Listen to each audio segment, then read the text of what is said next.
কালিহাতীর OC Abul Kalam ভূঁইয়ার বদলিজনিত বিদায় অনুষ্ঠান অনুষ্ঠিত। টাঙ্গাইলের কালিহাতীর ওসি আবুল কালাম ভূঁইয়ার বদলিজনিত বিদায় অনুষ্ঠান অনুষ্ঠিত হয়েছে।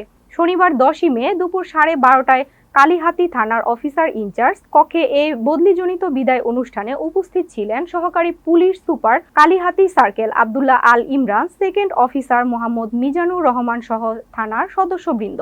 টাঙ্গাইল কালিহাতী প্রতিনিধি সৈয়দ মহসিন হাবিব ITV বাংলাকে জানিয়েছেন, কালিহাতীর officer in charge OC Abdul Kalam ভূঁইয়ার নতুন কর্মস্থল টাঙ্গাইলের সখীপুর থানার ওসি হিসেবে। অপরদিকে সখীপুর থানার অফিসার ইনচার্জ মোহাম্মদ জাকির হোসেন আসছেন কালিহাতীতে। এই বিদায় অনুষ্ঠানটি ছিল অত্যন্ত হৃদয় বিদারক। ওসি আব্দুল কালাম ভূঁইয়ার সততার চিত্র ফুটে উঠেছে এই অনুষ্ঠানে। তার সময়ে কালিহাতীর আইন শৃঙ্খলা নিয়ন্ত্রণে সকলেই ভূয়সী প্রশংসা করেন।